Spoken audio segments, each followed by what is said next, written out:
Welcome to T-SAT. ఉష్ణంకు సంబంధించినటువంటి అంశాలు తెలుసుకుంటూ ఉన్నాం. ఈ వీడియోలో మరికొన్ని కీలకమైనటువంటి భావనల గురించి తెలుసుకునే ప్రయత్నం చేద్దాం. గత వీడియోలో మనము ఉష్ణ వహనము, సంవహనము, ఉష్ణ వికిరణ ప్రక్రియల ఆధారంగా ఉష్ణ ప్రసారం ఏ విధంగా జరుగుతుందో తెలుసుకునే ప్రయత్నం చేశాం. ఈ వీడియోలో మనము ఉష్ణ ప్రసార ధర్మం ఆధారంగా పదార్థాలలో ఎన్ని రకాలు ఉన్నాయి అనేటటువంటి అంశాలతో పాటుగా మరికొన్ని ప్రాథమికమైనటువంటి అంశాల మీద పట్టు సాధించే ప్రయత్నం చేద్దాం. దీంట్లో ఉష్ణ ప్రసార పద్ధతులను ఆధారంగా చేసుకొని పదార్థాలను రెండు రకాలుగా వర్గీకరించడం అనేది జరిగింది. దీంట్లో మొదటిది ఉష్ణ వాహకాలు కాగా రెండవది ఉష్ణ బంధకాలుగా మనం చెప్తాం. ఉష్ణ వాహకాలను థర్మల్ కండక్టర్స్ అనేటటువంటి పేరుతో చెప్తూ ఉంటే బంధకాలను ఇన్సులేటర్స్, థర్మల్ ఇన్సులేటర్స్గా మనం చెప్తాం. ఇక్కడ ఉష్ణాన్ని తమ గుండా ప్రసరింపచేసే లేదా ప్రవహింపనించేటటువంటి పదార్థాలను ఉష్ణ వాహకాలు అంటాం. ఏవి ఉత్తమ ఉష్ణవాహకాలు అనేటటువంటి కోణంలో కూడా మనం క్వశ్చన్ ఎక్స్పెక్ట్ చేసేందుకు అవకాశం ఉంది. కాబట్టి ఆ రకంగా చూసుకుంటే మనకు అందుబాటులో ఉన్నటువంటి లోహాలు అన్నీ కూడా ఉత్తమమైనటువంటి ఉష్ణవాహకాలుగా మనకు కనిపిస్తాయి. మరి లోహాలలోనే ప్రత్యేకంగా కనుక మనం తీసుకుంటే లోహాలలో అత్యుత్తమమైనటువంటి ఉష్ణవాహకంగా వెండి అనేది కనిపిస్తూ ఉంటుంది. ద్రవాలకు సంబంధించి కనుక మనం గమనిస్తే పాదరసం అనేది అత్యుత్తమమైనటువంటి ఉష్ణవాహకంగా కనిపిస్తుంది.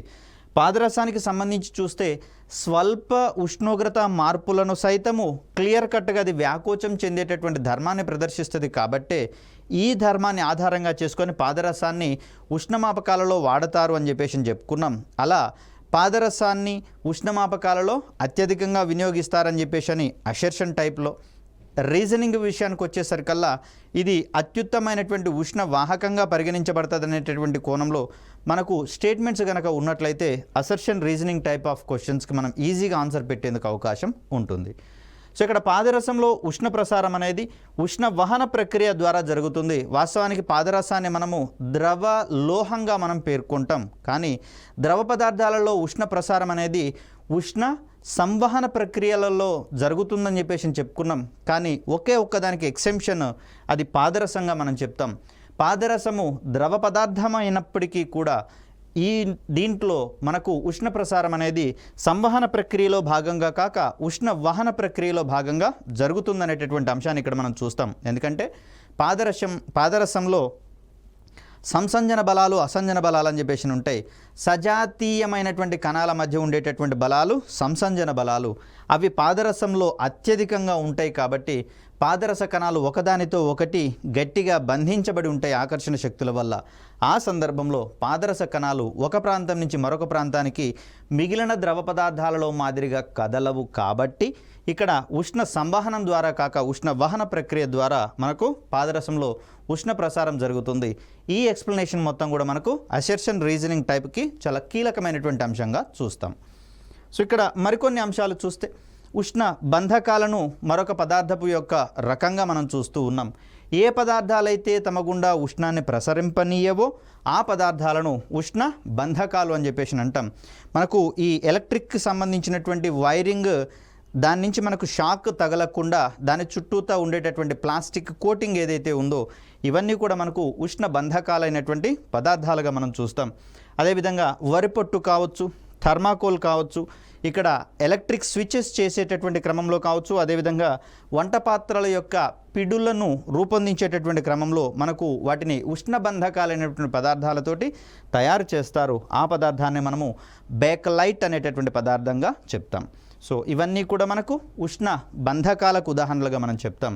మరి వేసవి కాలంలో మంచుగడ్డల చుట్టూతా, ఐస్ గడ్డల చుట్టూతా వరిపొట్టు నింపడం అనేది కూడా, ఈ వరిపొట్టు అనేది పరిసరాలలో ఉన్నటువంటి ఉష్ణోగ్రతను మంచుగడ్డకు చేరకుండా చేస్తుంది. ఎందుకంటే అది అధమ ఉష్ణవాహకం కాబట్టి.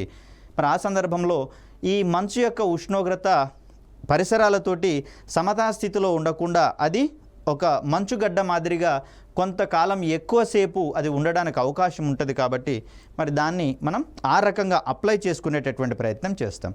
ఇక్కడ అసెర్షన్లో వేసవి కాలంలో మంచుగడ్డల చుట్టూతా రంపపు పట్టు పోస్తారు అనేది మనకు అసెర్షన్ అవుతుంది.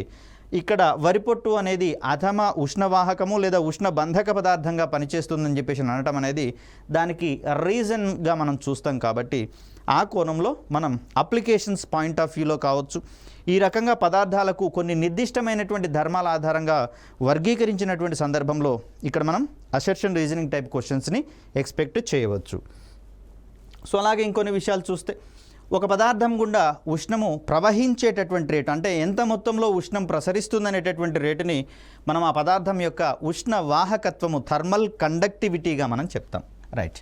మరి దీనికి ప్రమాణాల విషయానికి వచ్చేసరికల్లా joules per metre kelvin second ఇవన్నీ కూడా హారంలోనే ఉండాలండి. సో ఇక్కడ ఏం చేస్తాం, దీన్ని joules per metre kelvin second ఇవన్నీ కూడా హారంలోనే ఉంటాయి. లేకపోతే దీన్నే మనము వాట్ పర్ మీటర్ కెల్విన్గా మనం చెప్తాం. ఇక్కడ ఎంకే రెండు కూడా డినామినేటర్లోనే ఉంటాయి. దీన్ని మరో రకంగా ఎలా రాస్తాము అంటే joule metre inverse kelvin inverse second యూనివర్స్గా మనం రాస్తాం. లేదా ఇక్కడ ఉన్నటువంటి ఈ ప్రమాణాన్ని మనము వాట్ మీటర్ యూనివర్స్ కెల్విన్ యూనివర్స్గా రాస్తాం. సో ఈ రూపంలో అయినా సరే, ఈ రూపంలో అయినా సరే, ఎలా ఉన్నా కూడా మనం దీన్ని కన్ఫ్యూజ్ కాకుండా గుర్తుపెట్టుకోవాలి థర్మల్ కండక్టివిటీ యొక్క ప్రమాణాలకు సంబంధించి. సో ఇక్కడ అత్యుత్తమైనటువంటి ఉష్ణవాహకత్వం కలిగినటువంటి లోహంగా వెండి అనేది మనకు కనిపిస్తూ ఉంది. దాని తర్వాత స్థానాల్లో రాగి కావచ్చు, అల్యూమినియం కావచ్చు, ఇత్తడి, ఉక్కు, సీసం వంటి లోహాలు అనేవి మనకి ఇక్కడ కనిపిస్తూ ఉన్నాయి. మొట్టమొదటిది మాత్రం వెండిగా మనం చూస్తాం. మిగిలినవన్నీ కూడా దానికంటే తక్కువ పరిమాణంలో ఉష్ణవాహకత్వాన్ని కలిగి ఉంటాయి, కానీ వెండి అంతా ఉత్తమమైనటువంటివి కావు అనేది గుర్తుపెట్టుకోవాలి. సో ఇక నెక్స్ట్ విషయాలకు కనుక మనం చూస్తే, ఉష్ణోగ్రతలో పెరుగుదల వల్ల ఇక్కడ ఈ కాన్సెప్ట్ని మనం కొంచెం జాగ్రత్తగా చూడాల్సి వస్తుంది. ఎందుకంటే నీటి దగ్గర ఈ పరిస్థితి కొంచెం రివర్స్ అయ్యేటందుకు అవకాశం ఉంది. కాబట్టి మనం సాధారణంగా తెలుసు, వేడి చేస్తే పదార్థాలు ఉష్ణోగ్రతను పెంచుకొని వేడెక్కుతాయి, వాటి యొక్క ఘనపరిమాణం పెరుగుతుందనేటటువంటి కోణాన్ని మనం చూస్తూ ఉన్నాం. సో చూద్దాం, ఇక్కడ ఉష్ణోగ్రతలో పెరుగుదల వల్ల పదార్థాలలో స్థితి మార్పు జరుగుతుంది. ఎలా అంటే దాని యొక్క పొడవు వెంబడి కావచ్చు, వైశాల్యం వెంబడి కావచ్చు, ఘనపరిమాణం వెంబడి కావచ్చు. సో దీన్నే, ఈ పదార్థం యొక్క స్థితి మార్పునే మనం ఒక రకంగా వ్యాకోచము అనేటటువంటి దృగ్విషయంగా చెప్తాం. అంటే ఒక నిర్దిష్టమైనటువంటి పొడవు ఉన్నటువంటి ఒక తీగను కనుక వేడి చేస్తే ఇది స్వల్పంగా పొడవు పెరిగేటటువంటి అవకాశం ఉంది. మరి దీన్నే మనం ఒక రకంగా వ్యాకోచము లేదా పొడవులో పెరుగుదల అనేటటువంటి అంశంగా చెప్తాం. సో ద్రవాలలో ఉష్ణోగ్రత పెరిగినందువల్ల వాటిలో స్థితి మార్పు అనేది సంభవిస్తుంది. ఘన పదార్థాలలో అయితేనేమో మనకి ఇక్కడ ఈ వ్యాకోచంలో అనేది కనిపిస్తూ ఉంటుంది, వ్యాకోచత్వం అనేది కనిపిస్తూ ఉంటే, ద్రవాల విషయానికి వచ్చేసరికల్లా వాటి యొక్క స్థితులలో మార్పులు అనేవి సంభవిస్తూ ఉన్నాయి. ఈ స్థితులనే మనము ఘన, ద్రవ, వాయు స్థితులుగా మనం పరిగణిస్తూ ఉన్నాం. మరి ఒక స్థితి నుంచి మరొక స్థితికి మార్చడానికి దోహదపడేటటువంటి ఒక కారణాంశంగా ఉష్ణము అనేది మనకి ఇక్కడ కనిపిస్తుంది, లేదా ఉష్ణోగ్రతలో పెరుగుదల అనేది మనకి ఇక్కడ కనిపిస్తుంది. ఉష్ణోగ్రతలో పెరుగుదల జరగాలి అంటే మనం చేయాల్సిందల్లా ఆ పదార్థానికి ఉష్ణాన్ని అందించేటటువంటి ప్రయత్నం చేయాలి. సో మరి వాటికి సంబంధించిన స్థితి మార్పులను గమనించే ప్రయత్నం చేద్దాం. దీంట్లో మొదటి ప్రక్రియగా ఘనీభవనం అనేది మనకు కనిపిస్తుంది. దీంట్లో కొంచెం స్లైట్లీ కన్ఫ్యూజ్డ్ ఏరియాస్ అనేవి ఉంటాయి, కాబట్టి కొంచెం జాగ్రత్తగా దీన్ని ఎక్స్ప్లెయిన్ చేసుకునే ప్రయత్నం చేద్దాం. ఏదైనా ఒక పదార్థము ఉష్ణాన్ని కోల్పోవడం ద్వారా, సో ఇది మనకు చాలా ఇంపార్టెంట్, ఘనస్థితికి మారేటటువంటి ప్రక్రియను ఘనీభవనం అంటారు. ఇక్కడ పదార్థం అనేది మోస్ట్ ప్రాబబ్లీ ద్రవ పదార్థము అనుకోవాలి. సో ద్రవ పదార్థము ఉష్ణాన్ని కోల్పోయినప్పుడు చల్లబడుతుంది కదా, అలా చల్లబడుతూ అది ఘనస్థితికి చేరేటటువంటి ప్రయత్నం చేస్తుంది. దీన్నే మనం ఘనీభవనం అని చెప్పేసి అంటున్నాం. ఫ్రీజింగ్ అని ఇంగ్లీష్లో టెర్మినాలజీ. సో నీరు అనేది సాధారణంగా 0 డిగ్రీల సెంటీగ్రేడ్ ఉష్ణోగ్రత దగ్గర మంచుగా మారి అది ఘనస్థితికి చేరుకుంటుంది అని చెప్పేసి చెప్తాం. సో నీరు అనేది ద్రవ పదార్థము. 0 డిగ్రీల సెంటీగ్రేడ్ దగ్గర నీరు ఏ స్థితిలో ఉంటుంది అంటే ఘన స్థితిలో ఉంటుంది అని మనం చెప్పుకోవాల్సి వస్తుంది. సో ఈ ఉష్ణోగ్రత దగ్గర నీటికి గరిష్ట ఘన పరిమాణం ఉంటుంది మరియు కనిష్ట సాంద్రత అనేది ఉంటుంది. కాబట్టే 0 డిగ్రీల సెంటీగ్రేడ్ దగ్గర లోపలి పొరల్లో నీరు ఉంటుంది, పైన మంచు ఉంటుంది. ఎందుకు అంటే మరి దానికి గరిష్ట ఘన పరిమాణం ఉంటుందని చెప్పేసి అన్నాం. వి మరియు కనిష్ట సాంద్రత ఉంటుందని చెప్పేసి అనుకున్నాం. ఇక్కడ వి మరియు డి అంటే ఘనపరిమాణము మరియు సాంద్రతకు మధ్య విలోమానుపాతం అనేది సంభవిస్తుంది. ఒక పదార్థం యొక్క ఘనపరిమాణం గనక పెరిగింది అనుకోండి, అప్పుడు దాని యొక్క సాంద్రత అనేది తగ్గేటటువంటి అవకాశం ఉంది. అదేవిధంగా ఒక పదార్థం యొక్క ఘనపరిమాణం అనేది గనక తగ్గింది అనుకోండి, దాని యొక్క సాంద్రత పెరగడం అనేది మనకి ఇక్కడ చూస్తూ ఉన్నాం. సో అలాంటి సందర్భంలో చూడండి, ఇక్కడ 0 డిగ్రీ సెంటీగ్రేడ్ దగ్గర అది ఘనస్థితిలో ఉంటుంది. అట్ ద సేమ్ టైం దానికి గరిష్ట ఘనపరిమాణం ఉంటుంది. కాబట్టి మరి ఘనపరిమాణం గరిష్టంగా ఉన్నప్పుడు సాంద్రత ఏమవుతుందంటే కనిష్టంగా ఉంటుంది. మరి ఆ సందర్భంలో ఇక్కడ చూడండి, నీరు కూడా 0 డిగ్రీల సెంటీగ్రేడ్ ఉన్నటువంటి పరిస్థితులలో మొత్తం నీరు గడ్డగట్టినట్లయితే మరి అందులో ఉన్నటువంటి జలచరాలు చనిపోవడానికి అవకాశం ఉంటుంది. కాబట్టి పై పొరల వద్ద మంచు అనేది తేలుతూ ఉంటుంది. వీటిని మనం ఐస్బర్గ్స్ అని చెప్పేసి అంటాము, మంచు పలకలు. సో ఇవి ఎందుకు తేలుతున్నాయి అంటే దిగువన ఉన్నటువంటి నీటి సాంద్రతతో పోలిస్తే మంచు యొక్క ఘనపరిమాణం ఎక్కువ కాబట్టి ఘనపరిమాణం ఎక్కువ అయినప్పుడు సాంద్రత తగ్గుతుంటుంది. కాబట్టి సాంద్రత తక్కువగా ఉన్నటువంటి పదార్థాలు సాంద్రత ఎక్కువగా ఉన్న పదార్థాల మీద తేలుతూ ఉంటాయి. కాబట్టి ఆ పరిస్థితిలో మనం చూస్తూ ఉంటాం. సో 0 డిగ్రీల సెంటీగ్రేడ్ దగ్గర ఈ క్రింది వాటిలో సరైనటువంటి వాక్యాలేవి కాని వాక్యాలేవి అనే కోణంలో మనకు క్వశ్చన్స్ పడతాయి. 0 డిగ్రీల సెంటీగ్రేడ్ దగ్గర నీరు మంచుగా ఉంటుంది. ఈ ఉష్ణోగ్రత దగ్గర నీటికి గరిష్ట ఘనపరిమాణం ఉంటుంది. ఈ ఉష్ణోగ్రత వద్ద నీటికి కనిష్ట సాంద్రత ఉంటుంది. ఈ పదాలను మార్చడం ద్వారా మనల్ని కన్ఫ్యూజ్ చేసే ప్రయత్నం చేస్తాడు. మరి దాంట్లో మనం గుర్తుంచుకోవాల్సినటువంటి ఏకైక కాన్సెప్ట్, నీటికి గరిష్ట ఘనపరిమాణం ఉంటుంది 0 డిగ్రీల సెంటీగ్రేడ్ దగ్గర. ఘనపరిమాణం గనిష్టంగా ఉన్నప్పుడు సాంద్రత అనేది కనిష్టంగా ఉంటుంది. కాబట్టే మంచు నీటి మీద తేలుతుంది. ఈ 3 కాన్సెప్ట్స్ కనుక గుర్తుంటే ఇక్కడ ఏ కన్ఫ్యూజన్ చేసినా కూడా ఎగ్జామినర్ మనం ఆన్సర్ని అక్యురేట్గా పెట్టేటందుకు అవకాశం అనేది ఏర్పడుతుంది. సో మరికొన్ని అంశాలు చూద్దాం. ద్రవీభవనము, మెల్టింగ్ అని చెప్పేసి అంటున్నాం. ఘనస్థితిలో ఉన్నటువంటి పదార్థము ఉష్ణాన్ని గ్రహించి ద్రవస్థితికి మారేటటువంటి ప్రక్రియని ద్రవీభవనం అంటాం, మెల్టింగ్ అనేటటువంటి ప్రక్రియ. ఉదాహరణకు ఘనస్థితిలో ఉన్నటువంటి మంచు ద్రవస్థితిలోకి అనగా నీరుగా మారేటటువంటి ప్రక్రియనే మనం ఇక్కడ ద్రవీభవనంగా చెప్తున్నాం. ఇక్కడ ద్రవాలకు కావచ్చు మరియు ద్రవాలకు ఘనీభవన స్థానం కావచ్చు, ద్రవీభవన స్థానం కావచ్చు, సమానంగా ఉండేటటువంటి అంశంగా దీన్ని మనం చూస్తాం.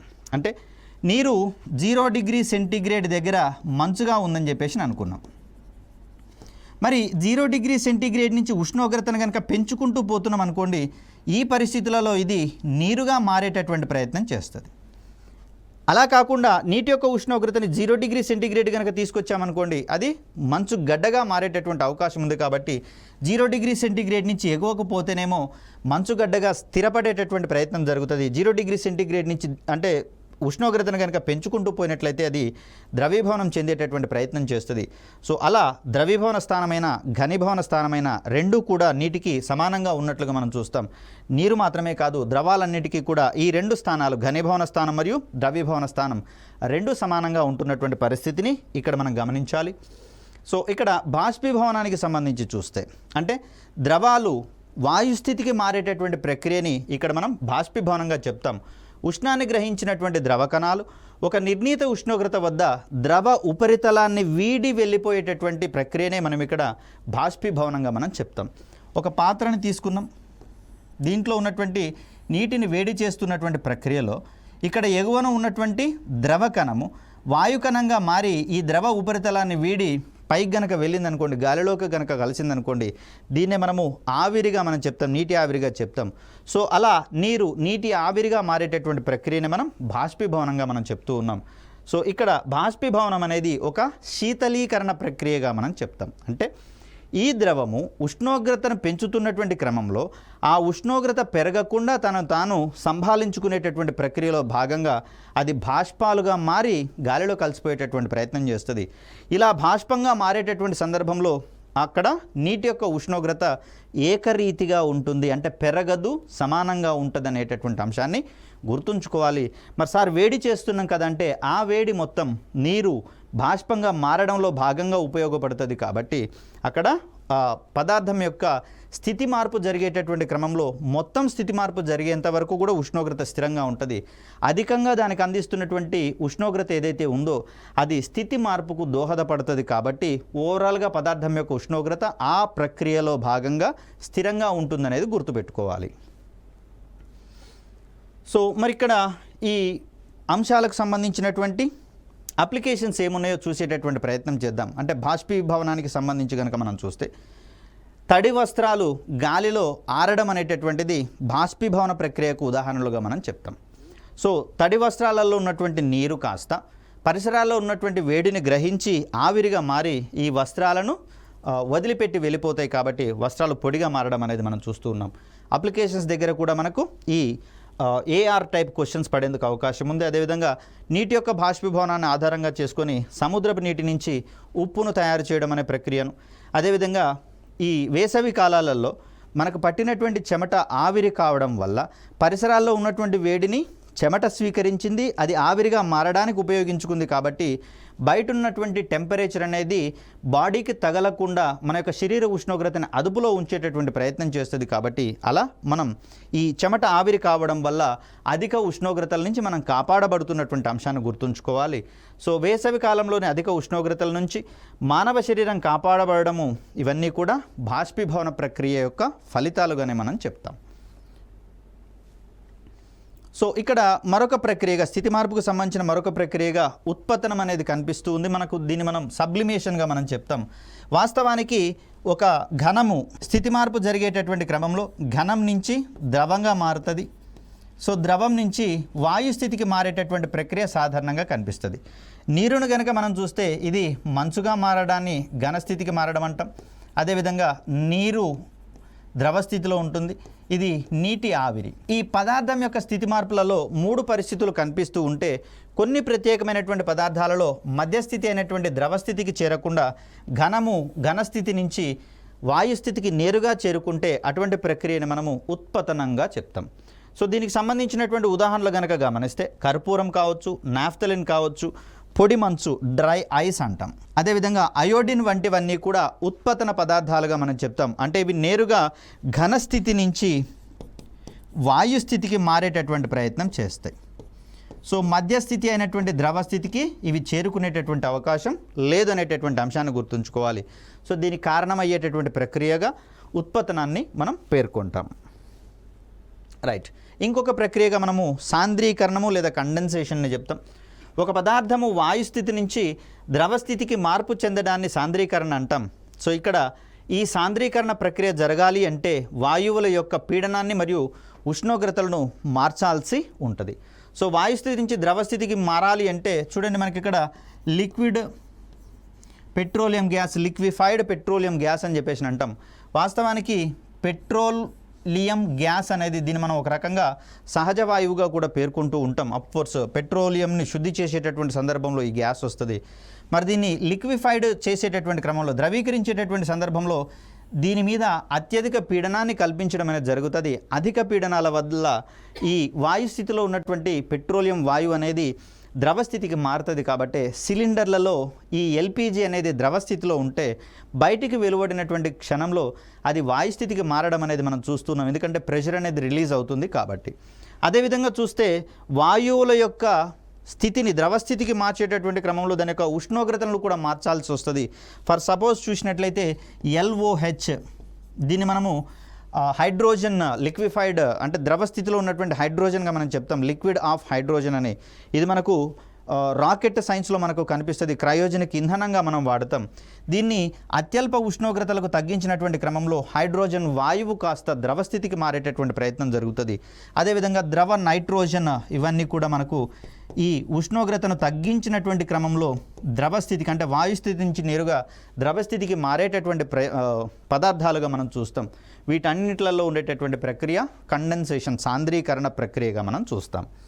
సో దీని తర్వాత మనం చెప్పుకోవాల్సింది సాంద్రీకరణం అనేది ఒక ఉష్ణీకరణ ప్రక్రియగా మనం చెప్తున్నాం.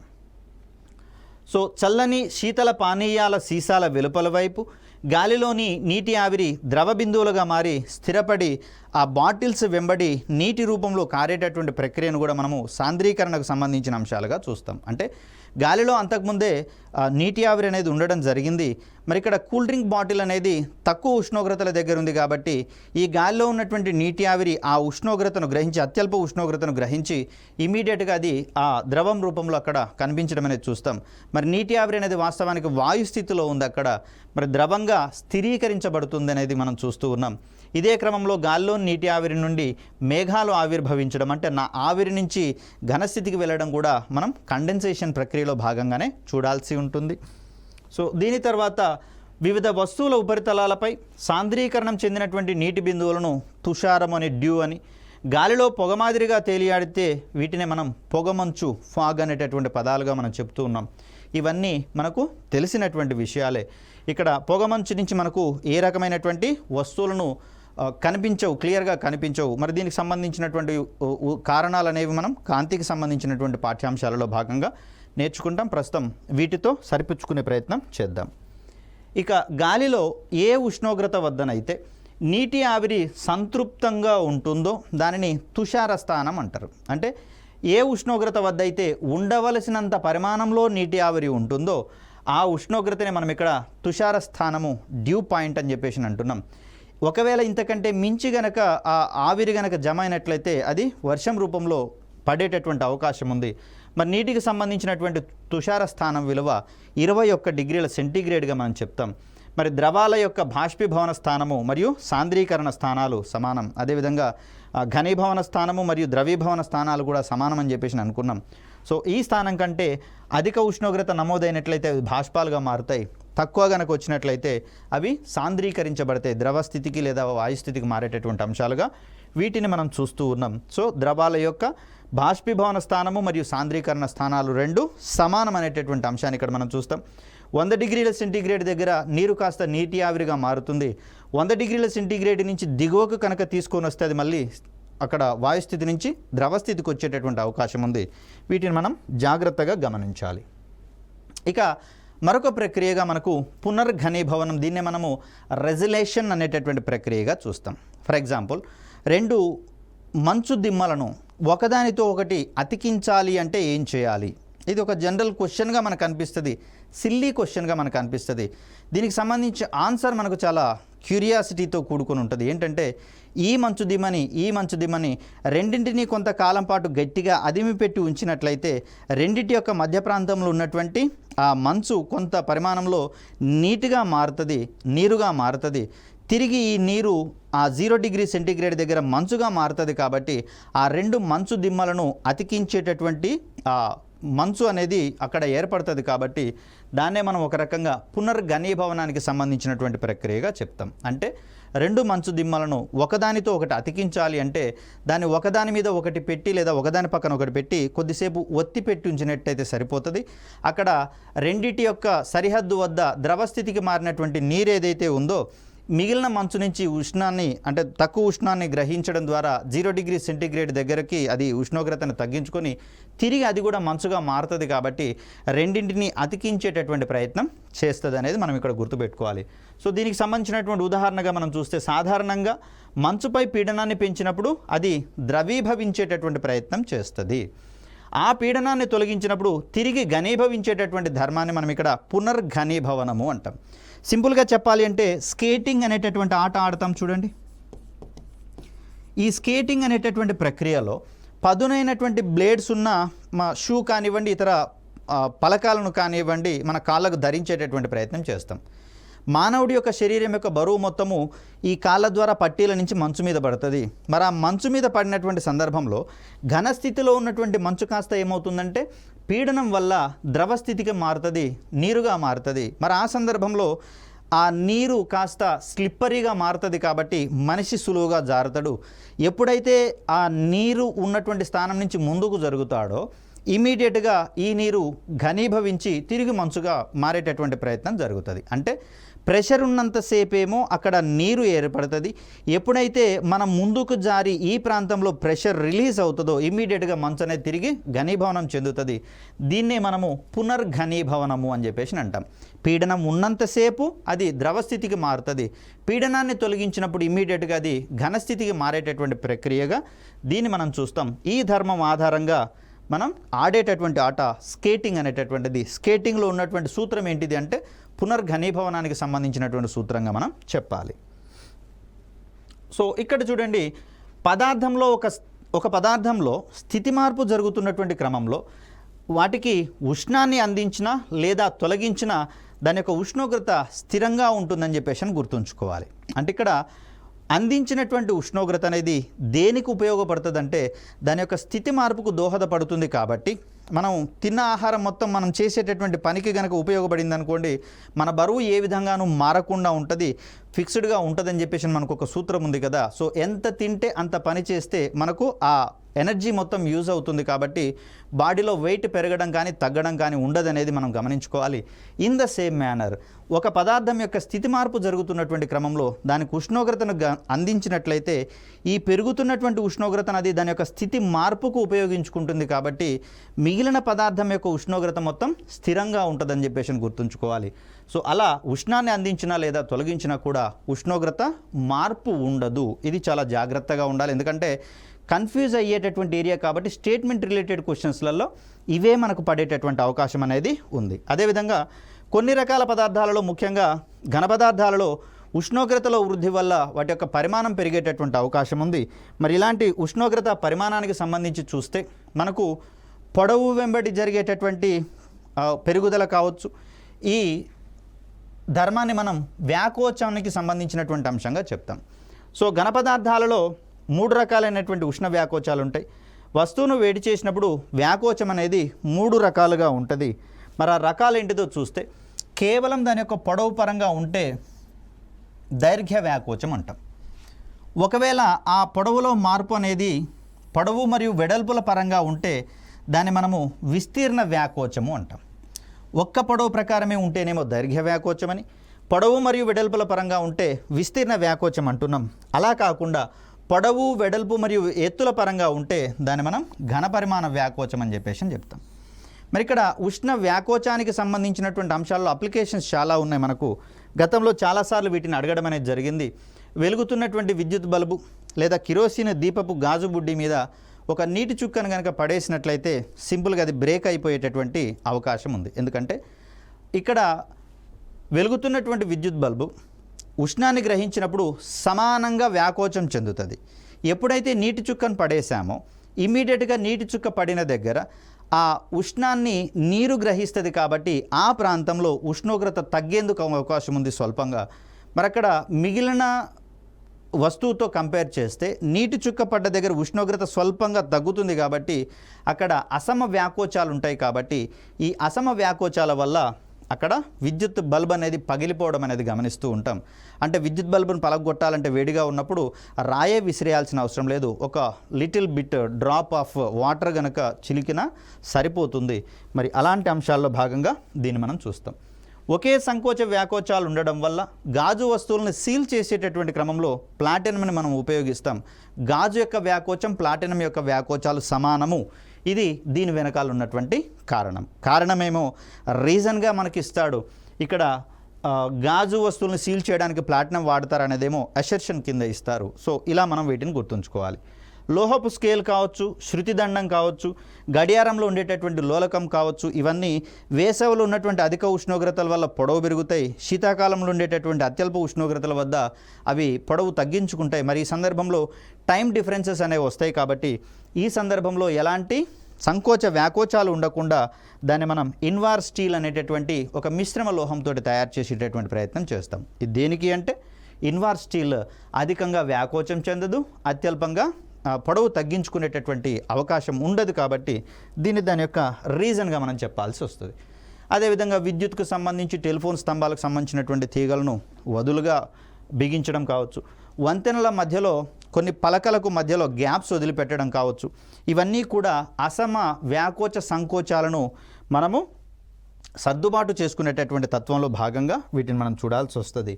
సో ఇక్కడ రైలు పట్టాల మధ్య ఖాళీలను ఏర్పాటు చేసేటటువంటి క్రమం కూడా వేసవిలో గనక పొడవు పెరిగినట్లయితే పట్ట ఇంకొక పట్టాను నెట్టేటటువంటి అవకాశం ఉంటుంది. కాబట్టి ఆ గ్యాప్లలోకి వ్యాకోచం అనేది సర్దుబాటు చేసుకునేటటువంటి ప్రయత్నం జరుగుతుంది. కాబట్టి దీన్ని దాని యొక్క అప్లికేషన్గా మనం చూస్తాం.